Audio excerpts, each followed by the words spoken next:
Welcome to Restaurant Influencers, powered by Entrepreneur Media and Yelp. My name is Sean Walchef, founder of Cali Barbecue Media. In life and in the restaurant business, we learn through lessons and stories. Today's guest is Shaz Khan of Tono Pizzeria and Cheesesteaks in Minnesota. 5 locations, soon to be 6 locations. Shaz, welcome to the show. Thanks so much. Happy to be here. So I put everybody through a drill on the beginning of this podcast. Anybody that's listening to the show, it's so important to have an elevator pitch, a 2-minute drill. So first off, I'm going to ask you a random question. I want to know, where in the world is your favorite stadium, stage, or venue? I would have to say Anaheim or Orange, California. I forgot the name of the stadium, but I don't know, navigation is a big thing for me. So like getting in and out, it was just very convenient. And it's funny you asked that because I've thought about that. Really? So Anaheim, where the Angels play? Apparently. Yeah. Okay. Where the Angels play. So we're going to go back to Anaheim. We're going to get Toast, who's the primary sponsor of this podcast, who's our primary technology partner. We're going to get them to sponsor a hospitality conference, all the best leaders, like a real cool hospitality conference where we're actually going to learn something. We're going to make some big moves. And I'm going to put you right where the pitcher is. And I'm going to give you a mic and give you 2 minutes to tell me who you are and what do you do. Can you do it? I love it. Let's go. Now? There we go. Right. 120 seconds. Cool. I'll probably take less than that.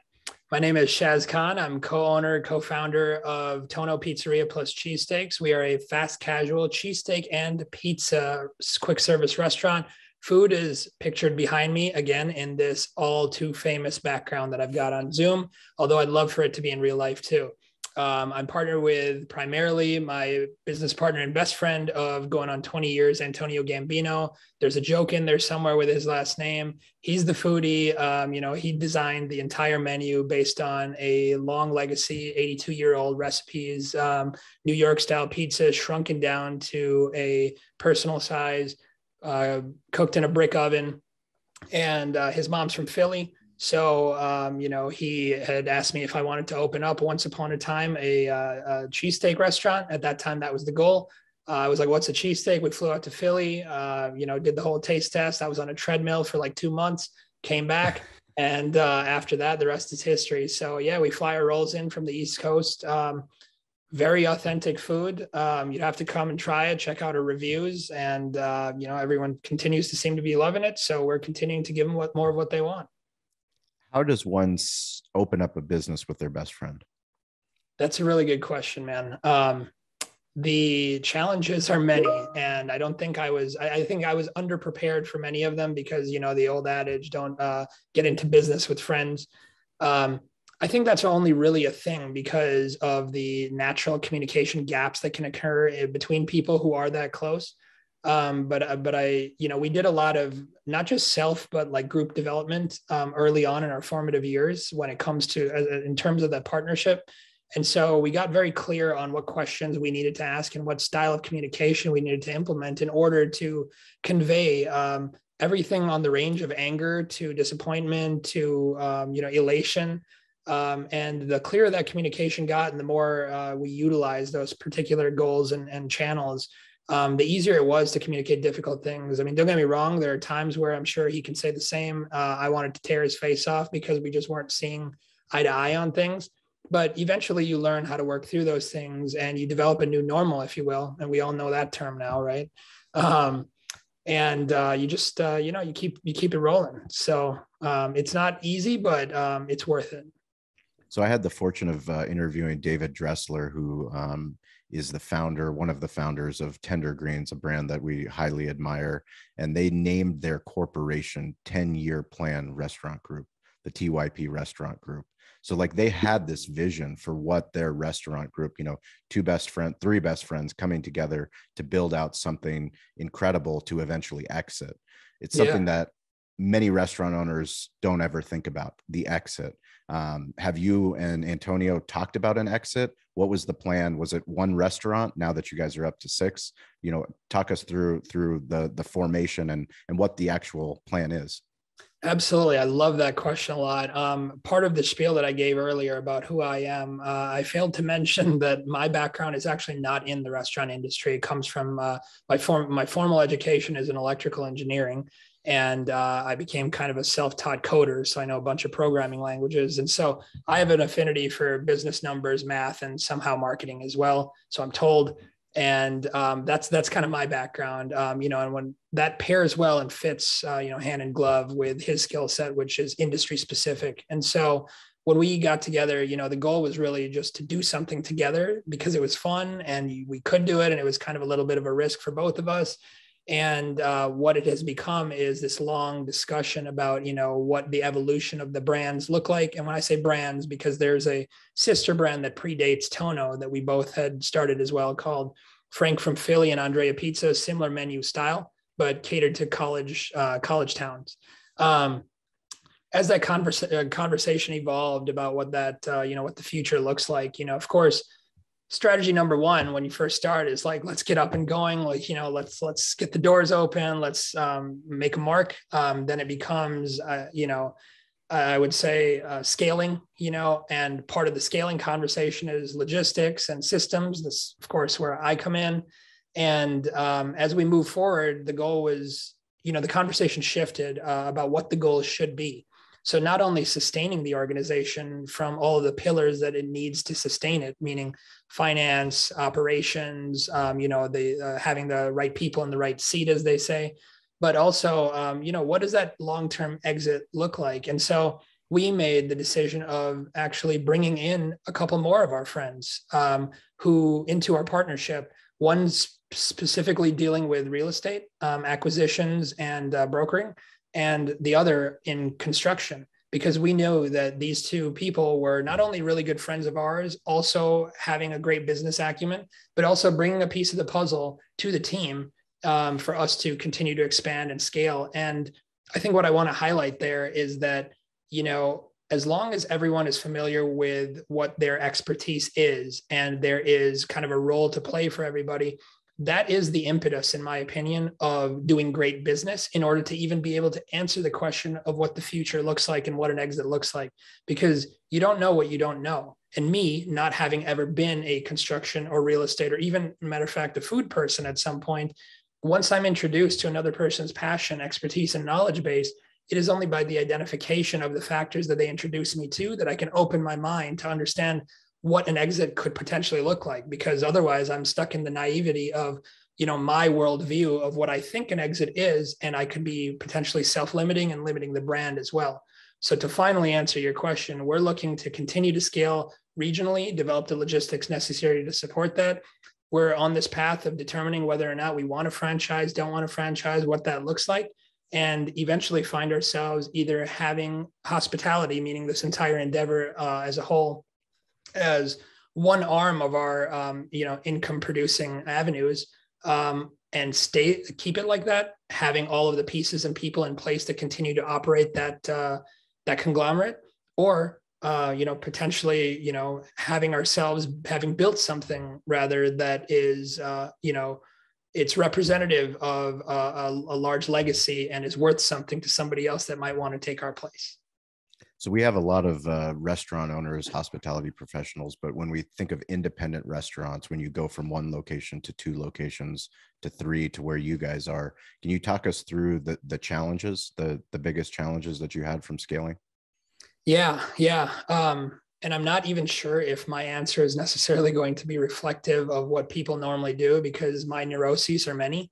And I think our challenges may have been a result, in fact, of those neuroses. But nevertheless, again, being an engineer at heart, my whole thing is, if it ain't broke, don't fix it. And so when we opened our sister brand first, there were improvements that I had made based on what I saw Antonio doing when he was operating the restaurant. Mind you, again, I'm not operations. I just said, hey, do what you say needs to be done or think needs to be done to run this restaurant.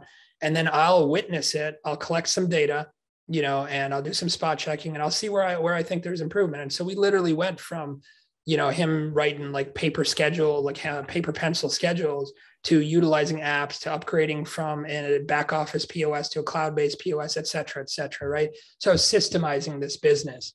And, as we scaled, the goal was just to copy paste all of that.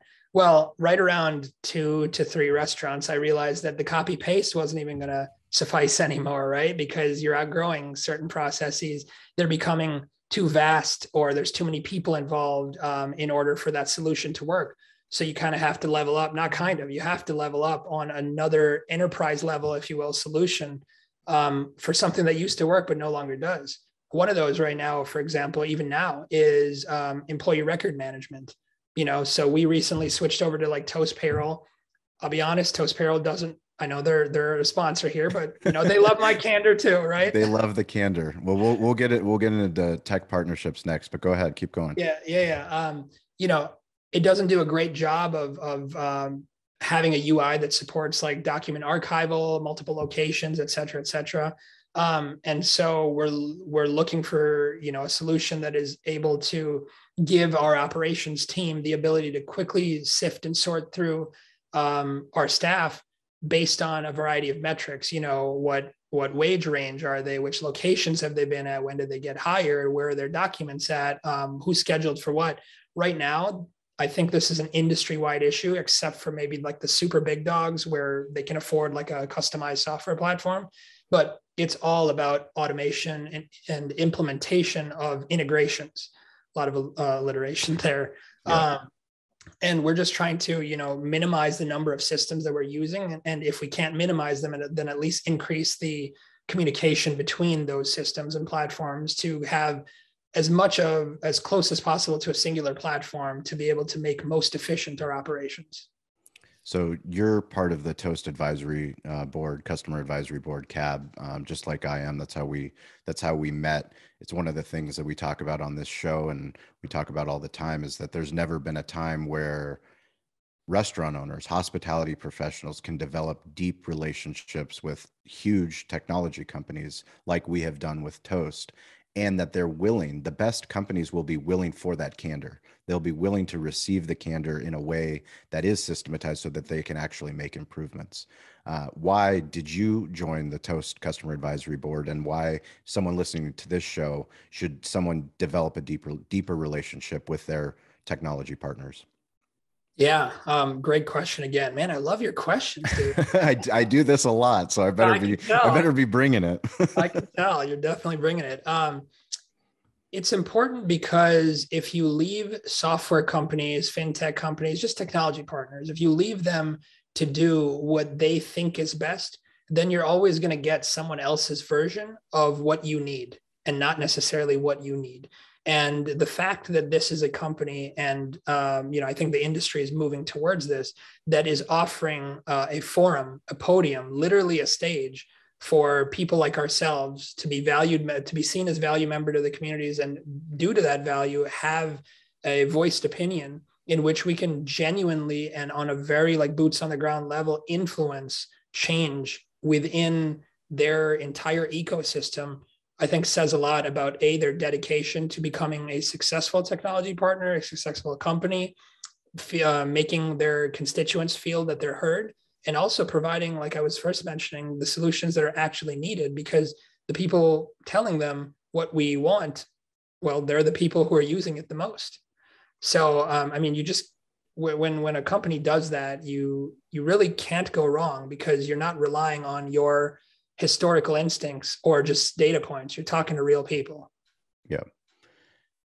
How do you gain brand traction in a new market?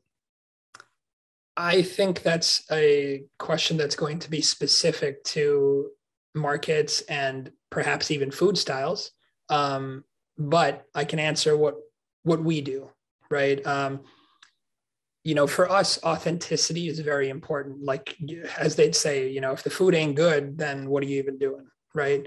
And that's the first thing, is to establish quality and make sure it's not biased quality, but rather the quality that is spoken upon you and not the one that you're speaking, right? So that's number one. We've got a great story to tell. It's not one that needs to be fabricated. The story kind of tells itself. And as a result, we highlight that story. And so anytime I really do feel that consumers in general, myself, of course, being one of them in a different regard, we're all consumers in some way. And I would ask the question, what makes me feel gravitated towards a certain brand? The answer to that question is always, I feel some kind of connection. I feel like there's a story that I'm really interested in or inspired by. And so we make sure that everything about the brand, from the colors to the logo, to the food, to the experience, to the smell, I mean, everything is representative of what that story is and what what experience we want people to leave with. And that really, it's a slow pace because we're not using some viral marketing trend that's going to result in an influx of 6 million views right away, 2% of which walk in the door. That's great. Don't get me wrong. Great marketing tactic. But as far as brand traction, that's a long play. And I think it's definitely based on that story building. And now a quick break from restaurant influencers to welcome the newest sponsor to our show, Popmenu. We got to spend an entire weekend at Chicago for the National Restaurant Association show with the Popmenu team. Absolutely incredible. Couldn't be more impressed with the technology that they are powering restaurants with to improve their digital hospitality. I got to interview Brendan Sweeney and Tony Roy, two of the co-founders. We cannot wait to continue to share all the cool things that they're doing to help your restaurant succeed. One of the coolest tools they have is Popmenu Answering for restaurants. Not answering your phone is one of the quickest ways for your restaurant to lose a potential customer. That's why your restaurant needs Popmenu Answering. Popmenu Answering is powered by artificial intelligence to answer simple questions most people call in with, like, do you have outdoor seating? What are your hours? And with Popmenu, you can customize your answers, choose the voice your guest hears, and even create customized greetings. Plus, Popmenu's full collection of tools helps optimize your website and menu, streamline the ordering experience, and assist in remarketing. Reclaim the power of your phone now with Popmenu Answering. And for a limited time, our listeners get $100 off the first month, plus lock in one unchanging monthly rate at popmenu.com/influencers. Once again, that's popmenu.com/influencers. We appreciate Popmenu's sponsorship, and we hope you enjoy the rest of the show. So in the hospitality business, we spend so much time giving back, giving of ourselves to our team, giving of ourselves to our customers, giving to our community. Very rarely do we take care of ourselves. It's one of the things I struggled with as a restaurant owner. What do you do to take care of yourselves, to take care of you? That's a really good question, man. To be honest, I'm struggling with that right now, because for a while when we were in our earlier stages of growth, and had fewer locations, I was, like I said, in that copy paste mode. So that was easier for me to do because I had established an understanding of what needed to be done. And, I just plop that solution in, turn it on, slight configuration, we're ready to go. And I found myself loving that a lot because it left me with a lot more time to do the things that I enjoy, go on walks, travel, etc. As we're scaling more locations, and I had mentioned that, we're looking for solutions that are above and beyond the ones that are, not conducive to where we are at in terms of our market scale. I'm finding myself with less and less time because, some of the time is spent managing what we do have in place, and the rest of the time is spent trying to identify better solutions. They call it growing pains when you're in this small going into medium-sized business. And I know those are arbitrary terms, but it really does feel like that. So I know it's an ebb and a flow, in terms of time commitment. And I'm hoping that once those solutions are identified that, I can get back to jumping on a plane and, just visiting different places in the world, because that's truly what that truly is what inspires me. Just being able to interact with different people, different cultures, music, food.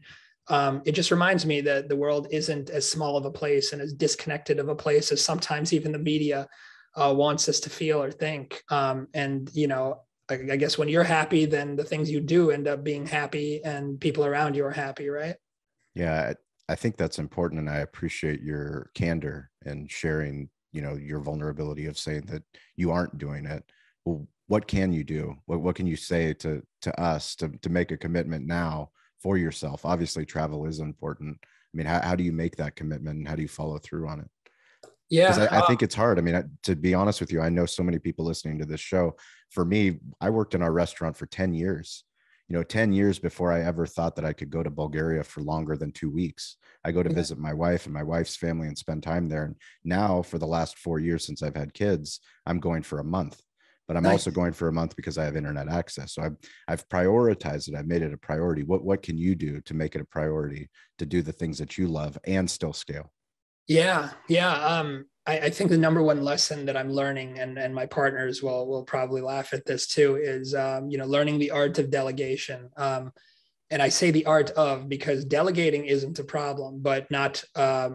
I wouldn't even say micromanaging, but not trying to involve oneself and trying to prevent every single small mistake because I've been there is certainly a challenge. So allowing that 80-20, allowing people to make mistakes 20% of the time, if you will, and just trust that they're going to learn from those things and that they're going to handle things in a manner that perhaps could even exceed your wildest dreams, and thereby developing the mental comfort to be able to step away and therefore have a clearer calendar to do the things that you want to do. I mean, if I want to just chill for a day, if I want to have a barbecue, if I want to go to Bulgaria for a month, that's all based on not just my calendar, but my perception of my calendar.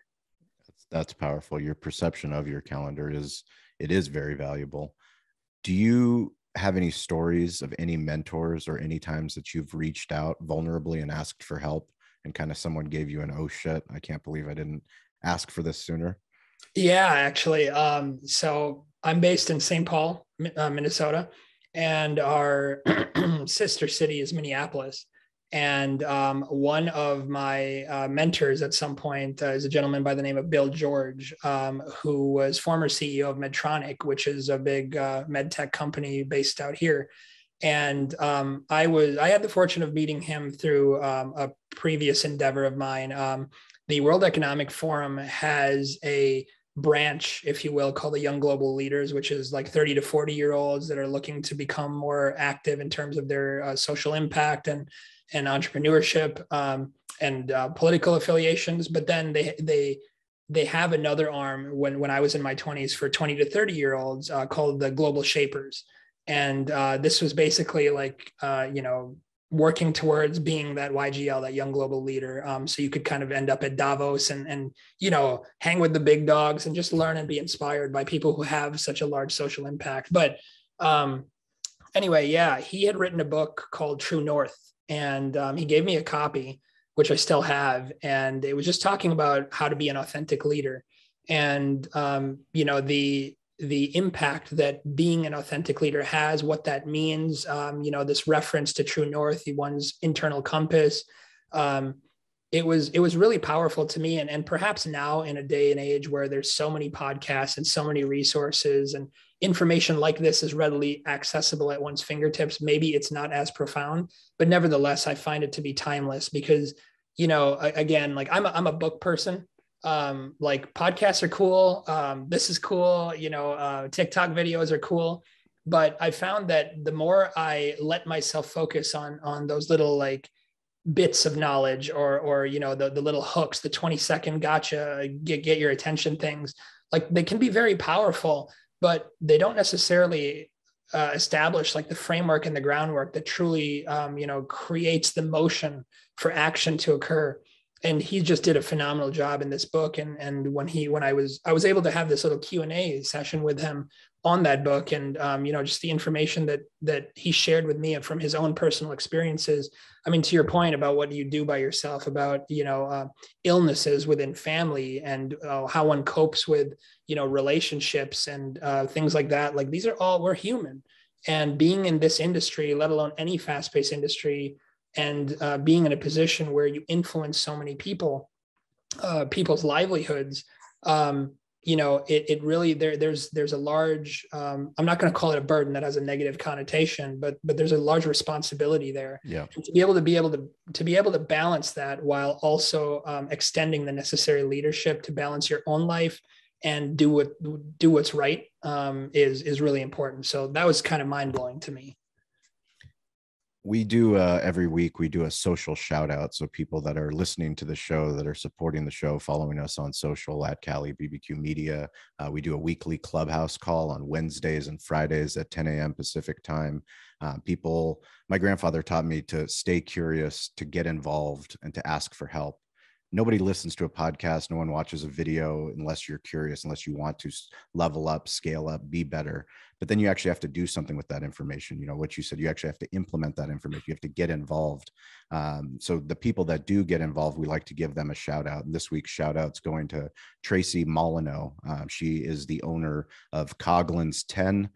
You can find them at Coghlan's 10 in Pittsburgh, Pennsylvania. She's been joining the clubhouse call. She's been making content, making Instagram reels, doing TikTok, doing all the things that we talk about on this show. But what would your advice be to her if she plans on seeing what you guys have done? Has she going from 1 unit to 6 units? What advice would you give to her? I would say that make sure you're surrounding yourself with a strong team. Vet everybody that you're surrounding yourself with as you make those hires, or even increase your, your partnership, if that's the case. Everything is built on trust.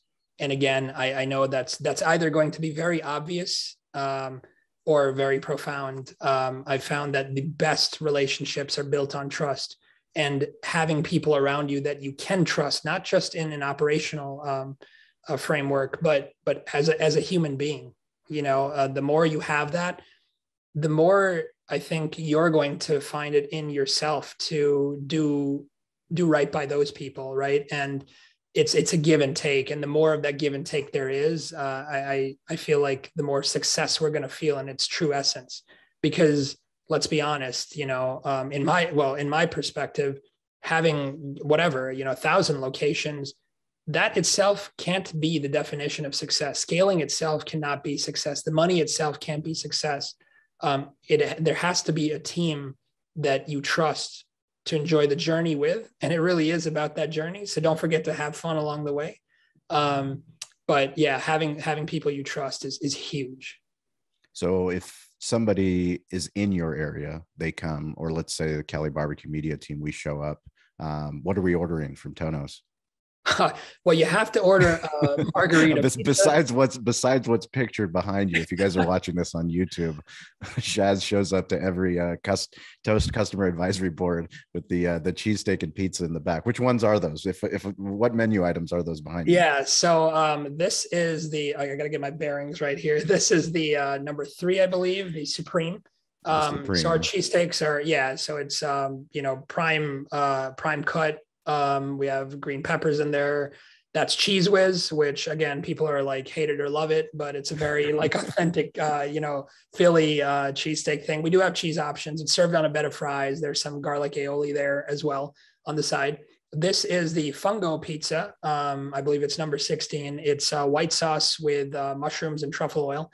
If you were to show up, I would highly recommend, this is emblematic of all pizza places, but you have to get the margarita, because truly that is it. If you walk into a pizza place and you want to know if it's authentic and you want to know what's good, get the cheese or get the margarita. That's how you know whether the menu is good and whether it's authentic. And you'll know. You don't even have to be a pizza snob. You'll just know, right? So I'd totally make you get that. And then our number 1, which is our standard cheesesteak, the South Philly, we call it, which also can be ordered with different cheese for people who, Cheese Whiz isn't their thing. Provolone or American or pepper jack is also an option. That's what I'd recommend. We have this awesome dessert pizza too. It's chocolate hazelnut dessert. So it's our famed pizza crust, but spread with chocolate hazelnut on and powdered sugar cut into slices. So it's a fan favorite of families and kids. That's awesome. So if listeners, they want to interact with your brand, what digital playground are you guys most active? Probably Instagram. It's food. People love photos. We stay engaged on pretty much every platform. Facebook. I found that our social team describes and brings data to us on kind of what types of interactions are occurring on what platform. Instagram's usually a little more easygoing, if you will. People just interacting with food, photos, saying they love it, gonna stop by, stories. Facebook is a bit more formal. What hours are you open, etc. And we obviously have our website too, where people. Let me ask you a question real quick. Sure. So we have some contact feedback forms on our website as well, and traditionally, like being a consumer, not once in my life have I ever emailed a restaurant. Like, I don't care how small or large it is. I just don't do it. And whether I'll call a place, sure, but I've never really like emailed. And this isn't a good or bad thing. I'm just really curious because it's so different from what I was expecting. We get a ton of emails. Like, people reach out via email for everything from refunds to an experience comment to, hey, great job, to, hey, do you have positions open? And mind you, some of this information is available on the website, but I just find it so fascinating that, there's such a large percentage of people that are reaching out using email for restaurants. Like, in my mind, if I ever emailed a restaurant, I'm not expecting a response back, because somebody's like, not unless you email us. Well, they're dipping fries with one hand and they're probably on their phone in the other, but so it's really cool that they're doing that. And I think, for whatever the impetus or the reason is, I would like to attribute some of it to us being fairly tech forward and offering those options, because we want to open every channel of communication with our customers. Make sure that they can get a hold of us anytime, any day, anyway. Yep. I mean, being omni-channel, we talk about that on the show all the time, being what we call digital hospitality, responding to people no matter the platform, reducing the resistance. If someone wants to email you, you need to respond just as if someone was in real life. If someone wants to text message you, how do you enable text messages? All of those things are so important in this new world that we're living in, because we just can't discriminate how people get our food. And if you're selling food, if you're, building influence, if you're doing things that we talk about, we want to celebrate you. We want to find out, where other restaurant influencers are, no matter where they are on the globe. We're going to put links to your website, your social handles, the Instagrams @_TonoMN. Chaz, really appreciate your time. If you guys want to reach out to me, you can reach out at Shawn P. Walchef, ShawnPWalchef. Please join us on our weekly Clubhouse calls, 10 a.m.